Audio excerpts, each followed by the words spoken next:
welcome to the Building Texas Show. I'm thrilled to be visiting with Ed Howie today and talking about the wonder of Woo, everything else that you do, BTY, EO, San Antonio, so much that we're going to dive into. And then I think our paths should have crossed much earlier. I think it should have.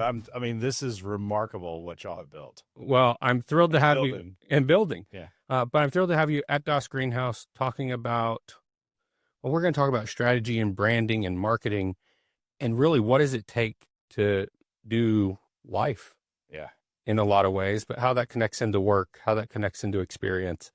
I've really appreciated hearing you on your podcast, The Wonder of Woo, and how you connect with your audience.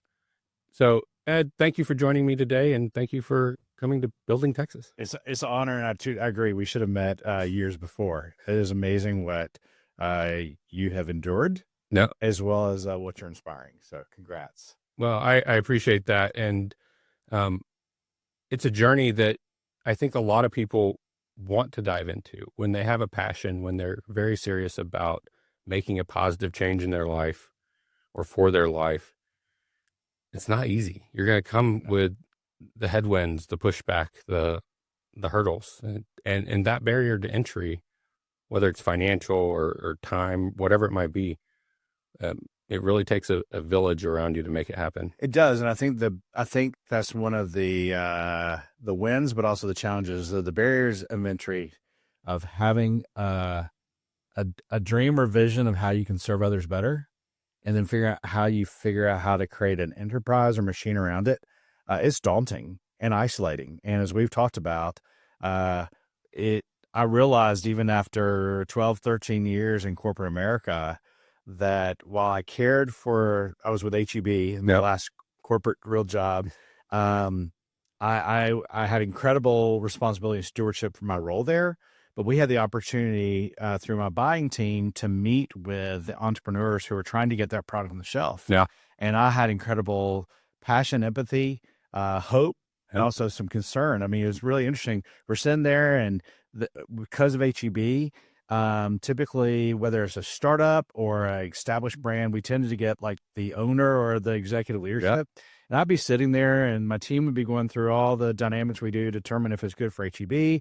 And I'm participating in that, but I'm also having this like second brain working like, oh my gosh, one, that owner has no idea how great their product is. Yep. Or frankly, that owner has no idea how bad their product sucks. And they think it's right, or they have a great product, they have a great vision, but they have no idea how to communicate it.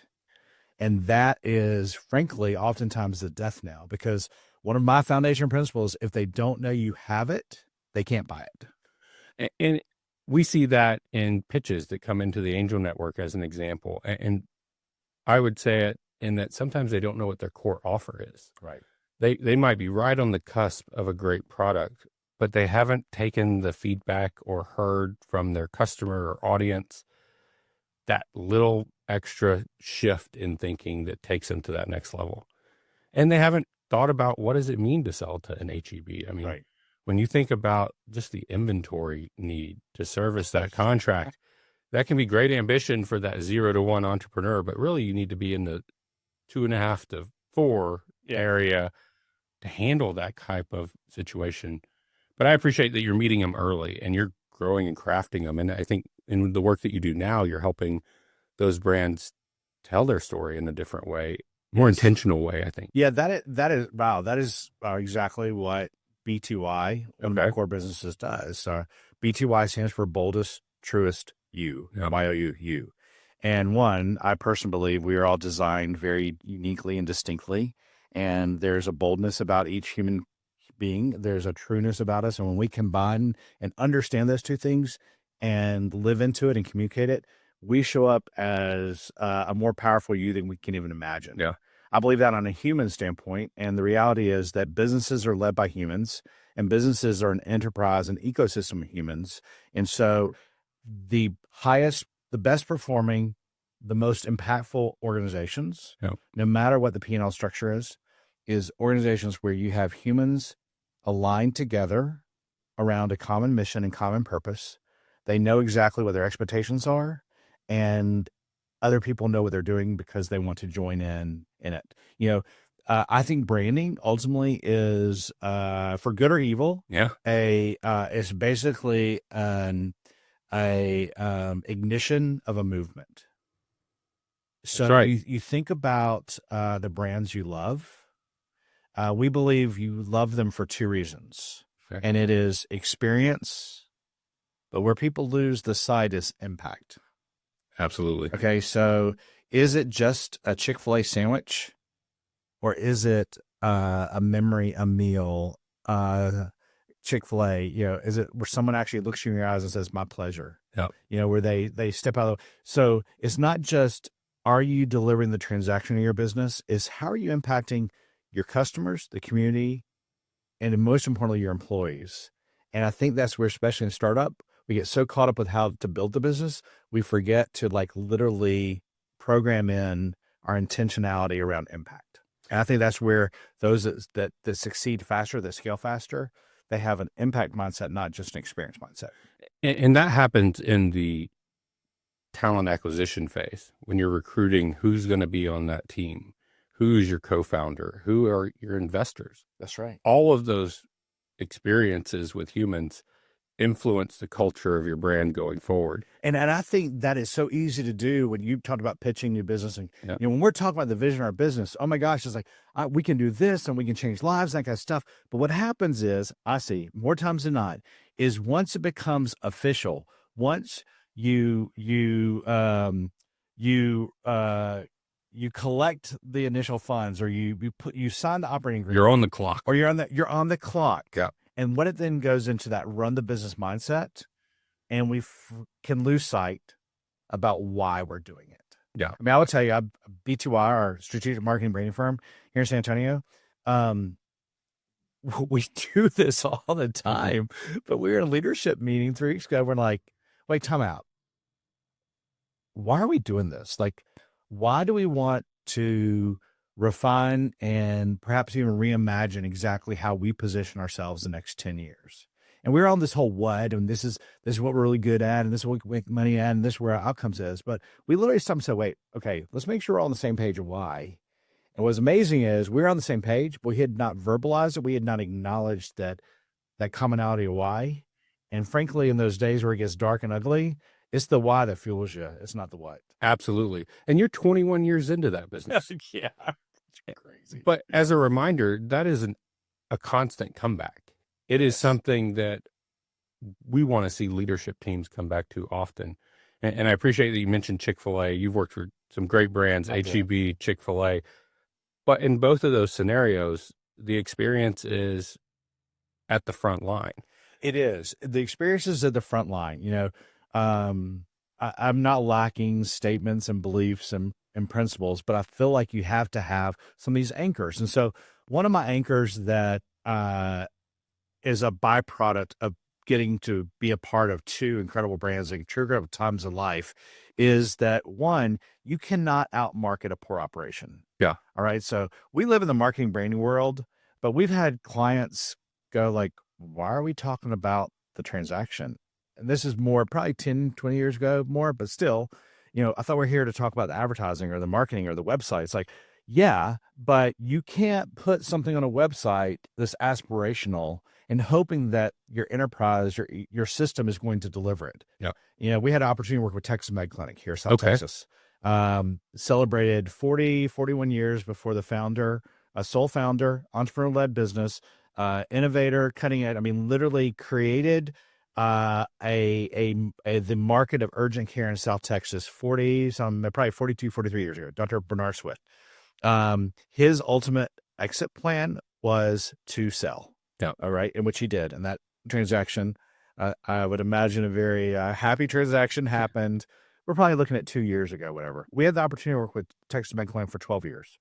And our second major campaign that lasted about 5 years was we went back to the core reason why people choose urgent care and they choose Texas Med Clinic.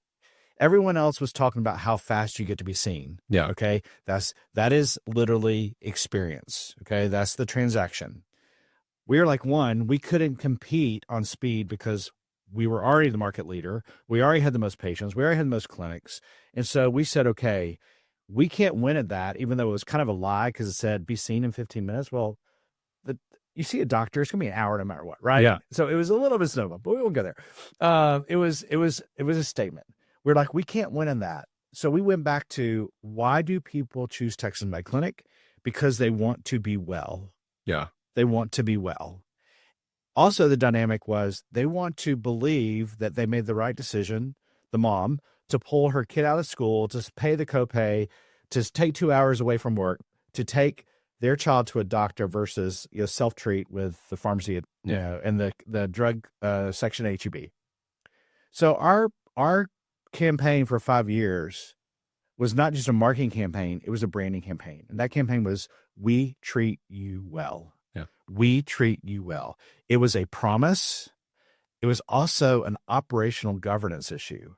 And we helped Texas Med Clinic communicate that not only externally on billboards and ads, but first and foremost internally with operations training messaging, because what was communicated to the team was, we can't say we're going to treat our patients well if we don't treat our patients well. And to treat a patient well, it is experience and impact. It is, did you functionally, credibly, safely diagnose a situation, prescribe a solution? But then impact is, did you treat them well? And we believe that model is universal to any enterprise, B2B, B2C, anything. We are called to treat others well, and you have to hardwire that into your enterprise. You do. It's the culture aspect of not only the marketing and branding, but the operations, the sales. And then when you do that well, all of that gets amplified by your customers and by your audience. Yes. I mean, the most powerful advertising any person can do is for two people to be sitting at their son's baseball game and say, hey, when's the last time you went to Texas Med Clinic? Yep. Or more importantly, you can't believe the incredible experience I had at Texas Med Clinic, or Chris Madrid's, or HEB. Yeah. Okay. So positive referral. I mean, that's why, for those of us that are a little older, before Google and all that kind of stuff, positive referrals, word of mouth advertising remains, whether it's via a tweet or via a conversation, positive referral is the most powerful advertising you can do. And really the only way you truly ignite that is focusing on the experience of what you deliver to your customers, your employees, your community. And then you said amplify. That's exactly what happens. Now today we have multiple ways to amplify that message, way more than we did back in 1990. But they're less organic. And they can be, we see the bad actors that'll make this statement, but then you don't have that experience when you show up. And how disappointing is that? Well, and that's where, at BTY our model is basically, you have brand, which is the overall enterprise experience, the messaging. You have marketing, the way you amplify that, and then you have operations, the way you deliver that. And Boldest, Truest You stands for Bold, True, You. And we believe that when those three things overlap and there's much less synchronicity versus disparity, that's when your true distinction. And that's what the founder started with. The founder starts with an idea. Now, I would tell you, we don't gravitate to founders who start only with a P&L. Yeah. Okay. If it is purely a financial exercise of how to make money faster, which is not bad, is not evil, but if that's all it is, that's not really the clients we serve well. It has to be beyond the P&L. It has to be beyond the passion. And frankly, I would say 95% of the 0 to 1 entrepreneurs we have worked with, and I would bet the same with you, it has started with a passion, not a profit mindset. Would you agree with that? That's right. And I also think the outcome of that is also the formation of too many nonprofits, because there is the imposter syndrome of, well, I'm passionate about this, but I don't think I should get paid to do this. I need to do it for others. Right. And I'm so passionate about it. And I would just caution the entrepreneur that you give a lot away when you do it that way. There's nothing evil about profitability. No, because you can always give more. It's the fuel to scale. It's the fuel to impact. It's the fuel to impact. You cannot grow a business without cash. Yep. Okay. And I guarantee you, if your sales are not greater next year than this year, you're not going to make more money. And That's you're right. going to reduce the impact you have. That is what fueled the whole thing to start off with. That's right. So I agree completely. It starts in passion. It starts in a hobby. That's how this started. But it has to be formalized. And then to your point on knowing your story, telling your story. On the show, we've talked about owned, earned, and paid. Yes. And we have a mentor here at Dust Greenhouse that helps our founders understand that concept, because it's so easy to come in and, oh, I need a logo, I need a website, and I want to pay for advertising online. That's a complex thing to unpack. And she does it so well to just say, unless you can tell me your story and you own what your story is, what is your offering? How are you impacting? What is the value you're creating? You can't do paid, because you have to earn somebody else sharing your story really well. That's going to be the impact that you want to see in the market. That's how you grow your audience, which then converts to customers, and then converts into that amplification when you delight them in ways they don't expect. Yeah, wow. I mean, I've had the opportunity to work with all kinds of businesses, profit, nonprofit. We've worked with brands locally, regionally, statewide, nationally. But we also try to distill it down into simplicity, because running a business is hard. Yep. And typically founders have kind of their superpower. It's either like visionary. It's either like the CFO mindset. If you look at the C-suite, typically a founder has to be responsible for all areas of the business, but they have an area they lean into. More than not, there are a lot of founders that just don't always get marketing. Yeah. And that's always one of the riskiest things to me, that and not understanding like cash flow and like taxes. Those two things can be kind of hazardous. And so to kind of like take things to common denominator, not lowest, but common denominator, is very easy from a consumer standpoint and from a business standpoint to go back to a restaurant. All right. Whether it be you have one pizza joint or you have 20 pizza joints. And what I see business owners do, no matter the size or scale, is when you're when you're consuming, we believe there's three things every leader has to do. You have to run the business, you have to grow the business, and you have to change the business. And no matter what, running the business will take your attention if you do not have that in a nearly self-managed,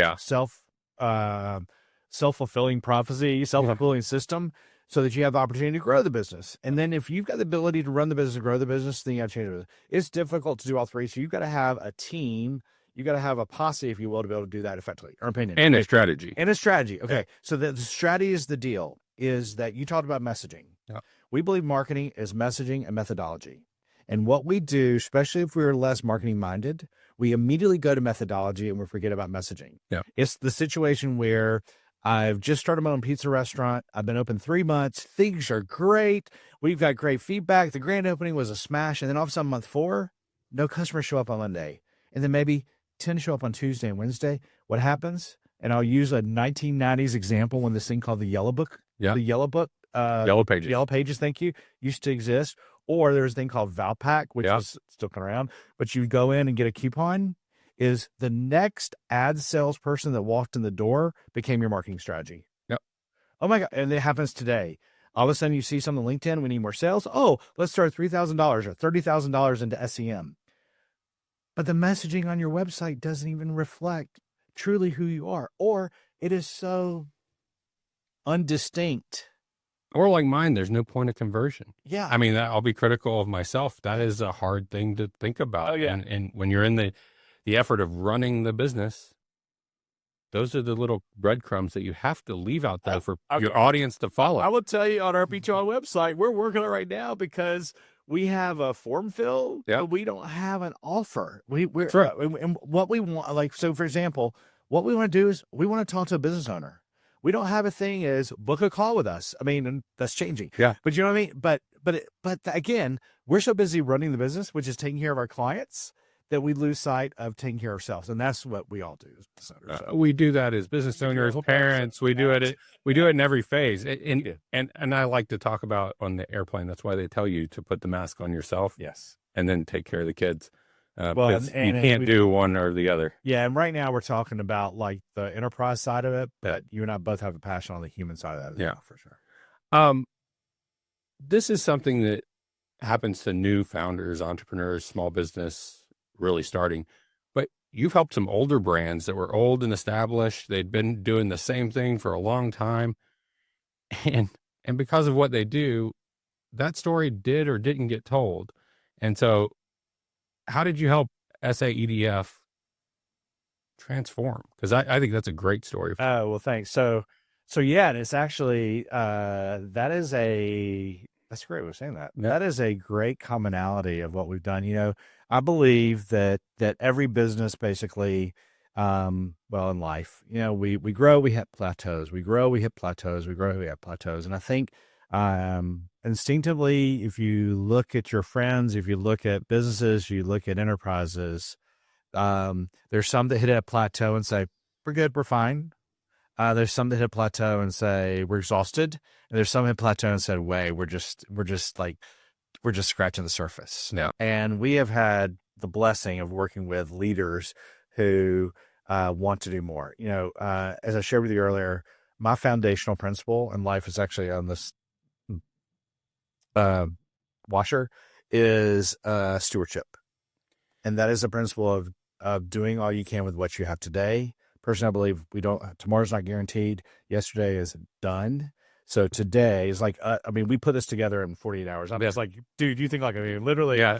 Jeff connected us. We're like, hey, I'm going to be up at Birdie Saturday. We're here right now on Saturday. Make it happen. It was like, let's make it happen. Yeah. Okay. So opportunity today, let's make it happen.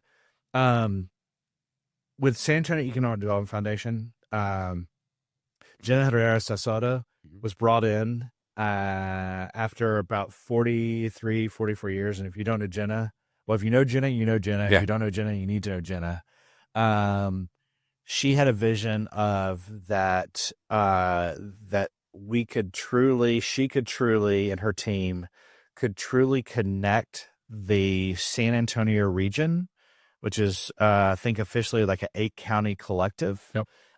Into creating an incredible engine, but incredible identity, and put a flag in the stand is that we're going to do this. We're going to do this together. Yeah. San Antonio Economic Development Foundation is originally SAEDF, as you said, was founded 50 some years ago from business leaders who said, okay, yeah, municipalities and government is good, but if we're going to contribute as a community, we have to come together as business owners and leaders and fund an additional and ideally complementary engine. That complementary between private enterprise, which is more of what they are, and government is not always effective. And I believe Jenna and her team are tapping into this effectiveness between municipality and private, public-private enterprise, than ever before. Okay, so incredible team. So here's a couple things that are interesting in that. One is we do not believe you change your name without clear thought. They had decided they needed to change their name. Well, so in our first meeting, we're like, San Antonio Economic Development Foundation, 5 letters, not always ideal. It's like, so explain how you're a foundation. Well, at that point, they weren't even a foundation. Yeah. So their name was lying to the world. Okay. So that was one part. But then the deal was that they wanted to create a framework of scalable messaging that could support all that they envisioned and all that could come. Yeah. So what it started with was first is working with them on their all-in capital campaign, all-in SATX. And the business leaders rallied together, is investor-based, volunteer-based. The team literally completed a $38 million capital campaign, which has led to what we've seen happen in this region. On the operations side, the relationships that were forged really was creating a net sum greater than the independent value of a county, of an area, of heck, even a county economic, because it was adding a layer of combustion to it. So they approached us. We had never worked with them before, got introduced through a great friend. And they were stuck on the naming. They had an incredible list of 179 names they were considering. I've seen that. And it happens. And when you have a lot of really smart people, everyone has an opinion. There were a lot of good options in there. There were some tremendous good options. And so we had worked on different iterations, and with the internal team, I'll say, we collaborated with them to get to a recommendation of here's what we think it could be. And we'd gone through this, but there was still not consensus. And so one of the scariest things, sort of scary, I did is looked at Jenna and Erica, who was there at the time, and said, identify the 10 people who must be a part of this decision and give me and my team 2 hours in a room, and we'll come to a decision. Well, I won't get into the inside baseball, but we had some very powerful brains in a room come together, and we started with a list of 179, and we got down to one in 2 hours.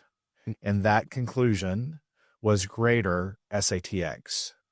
Now, you may go, greater, oh, that's creative. Okay, I've heard of greater Chamber of Commerce player. The difference was two things. And this is where the magic of distinction comes in. The foundational principle was you're not a foundation and you're not just San Antonio. So what is this area? This area is really SATX. Yeah. Right? And I can't go into some things, but our first lever was we had to get consensus among those leaders to refer to the organization as more than San Antonio. Yep. That greater than San Antonio. Yep. So SATX. And what's amazing is if you notice the Spurs jerseys the last 2 years, let's just say we were all thinking the same thing at the same time several years ago. It was come to fruition. So SATX had to be great.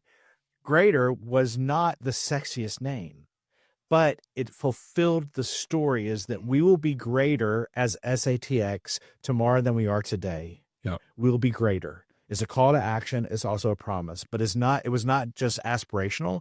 They were doing it already. The enterprise, the operation was delivering already. The magic was the colon. Really? It's greater SATX, because that built up an entire, I'm going to go to literature here, but that built up an entire, basically storyline structure that greater opportunity, greater growth, greater community, greater jobs. It built a structure which they still use today that can tell the story of how company from Germany or company from Chicago or upstart from San Marcos. Yeah. That us working together and you tapping into to all that we have in this region means you can do more, faster, greater if we do it in collaboration than not. I will tell you that foundational principle goes back to stewardship. This is what we've got. We've got this incredible opportunity. We've got this incredible space. We've got this incredible mindset. We have this incredible emerging generation of smart minds who have never been in college, who've never considered technical or cybersecurity or whatever kind of jobs. We have all of this stuff that no one knows about. So we have to create a framework to tell the story and inspire the story. Because you're bringing the audience along. And what I like about the semicolon is it's a pause. It is a pause, which we all need a pause. It's not the run-on sentence that we're used to in today's common marketing world where it's got to go now. That's right. That pause allows you to think about the possible, allows you to fill in that blank. And I'll say it's a challenge that we're having in the space around Texas with Texas investors and Texas incubating hubs, because historically we've competed. Historically, it's been the silos of Texas by county. And that's a frustrating reality to me, because my personal belief is that we are better together as a region. For sure. We're better collectively. So DOS Greenhouse and Geekdom together is a better formula than DOS Greenhouse and Geekdom separate. Yep. We should be agnostic, and it's really the stewardship of what we're offering to those founders, those businesses.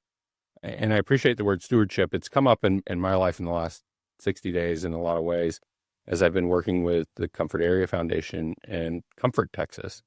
And we talk about a great name, Comfort. Oh, yeah. I want comfort.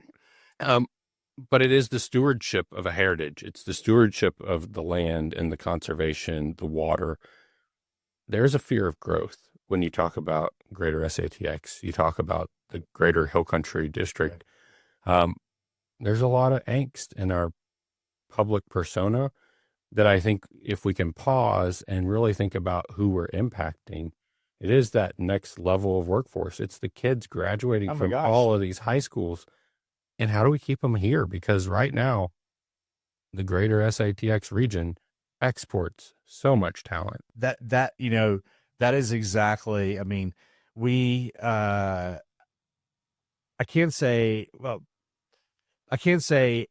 we have never taken a client because we needed the sales. Okay.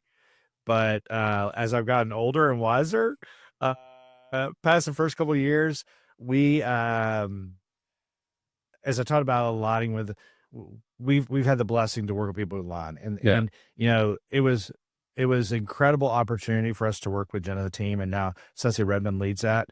But what you just hit on was what was our driver for this messaging. And like I said, Ceci and the entire team with Jenna, their passion is jobs. Yeah. I mean, that is truly their metric, because and their passion is the future SATX community member. Yeah. And the families they impact. Again, experience, impact. Their passion as an organization is impact. And it is intentional impact. And just what you talked about is that we can fear growth for the unknown. However, if we align together with our key stakeholders and find the common good purpose, it is incredible accelerant. And in San Antonio, and this is the history part that I love, I imagine I could name some people that founded the foundation that was SATEDF. Yep. And it was the General McDermotts of the world in the 50s, and the Red Barn, and the group of leaders that were privately investing in the future of San Antonio, and public funding was following it. And in so many ways, we've tried to flip that script. Yep. And I'm guilty of it here with public support from our county and city. Extremely appreciative. But it had to be matched with private funding, which is the ongoing sustainability of success. Well, it had to be matched with funding, but before the funding, there had to be a community. Energy, yeah. Yes, and I don't want to misspeak without Google helping me, but community and common.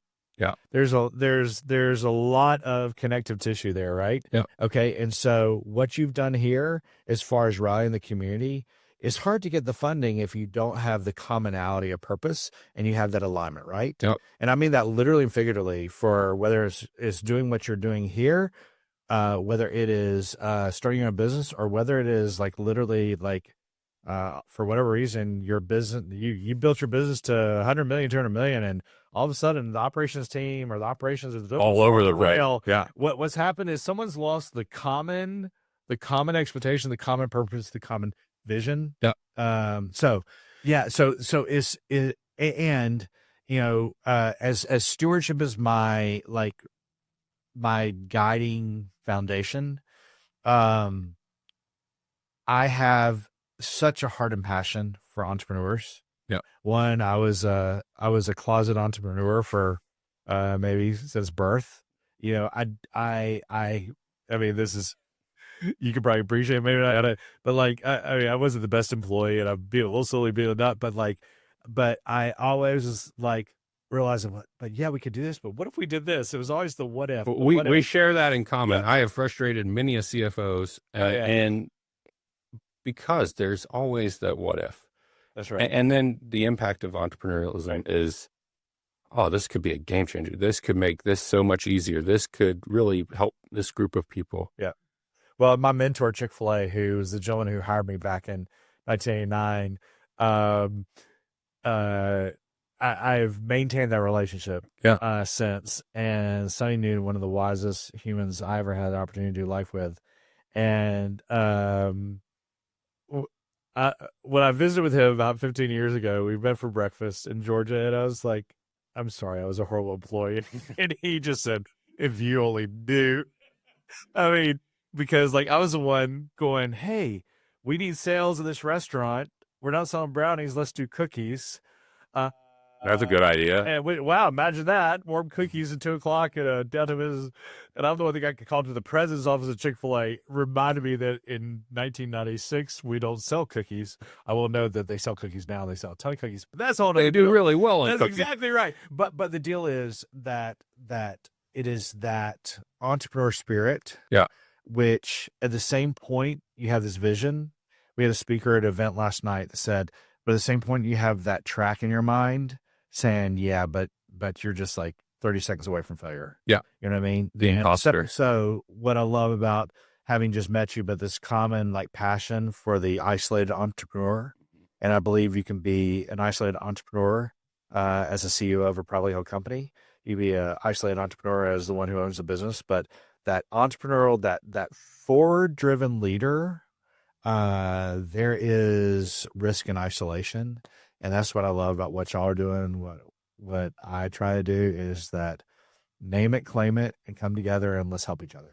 And we would welcome that for mentors to come find our community and plug in, and for that closeted entrepreneur or that mom that has a business, but she doesn't call it a business. It's just something she wants to do. Like, come in and find other people that are doing similar activities and recognize that everything you're frustrated about, they're frustrated with too at some level. And you might find a way that, yeah, that's right. They found a solution. You found a solution. It is coming together and finding what's going to help accelerate that impact. That's right.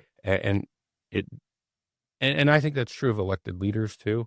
I have a heart for local leadership, right? Because it's not partied elections. It truly is a servant, public servant. That's right. That is putting their brand out there, and they're putting themselves out there in today's world. And I think for all of our entrepreneur friends, this whole concept of being visible on the internet is hard. Opening yourself up to social media and the commentary and everything that comes with it, very difficult.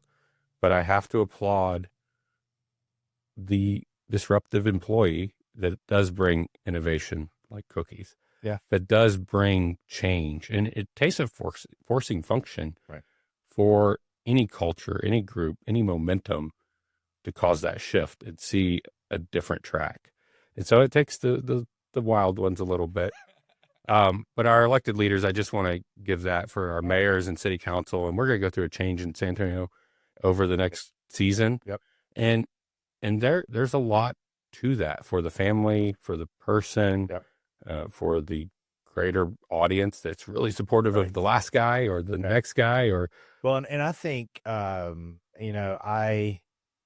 gal, sorry. Well, what I love about that is, I think is a great reminder, whether it be government, whether it be any organization, is that, that I got to believe and I am definitely a hopeful enthusiast. Okay.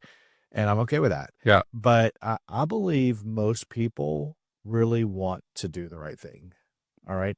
I believe things can happen, whether it be you have a horrible boss that makes your life miserable, directly and indirectly, and so you lose that fire or whatever. I don't believe people, like one of the examples I use on multiple areas, again, bringing back to restaurants, is that when's the last time you were served cold fries in a restaurant? Okay, probably more than once. But that doesn't make sense because the billboard doesn't say cold fries is exit. It says hot fries is exit. Well, what happened is whoever cooked your fries and got them to your plate, was it they set it their intention to give you cold fries or they got distracted? Yep. I believe they got distracted. The world's distracted. We're distracted today more than ever. You know what I mean? And so I had a mentor look at me and after a very direct conversation, and she looked at me and said, "Do not get distracted." Yeah.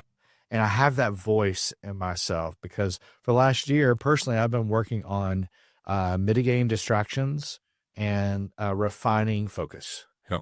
And as business leaders, as entrepreneurs, as anyone, but specifically whether you're a startup, whatever, that entrepreneur mindset is our secret sauce is kind of the ability to think about multiple things, but we also can't get distracted. And I think that working from your home for 4 weeks on your project or your business versus coming together like what you're doing here for community is an incredible antidote to distraction. And frankly, it also, I think, is an incredible enabler to you even being a better steward of what your vision or your opportunity is.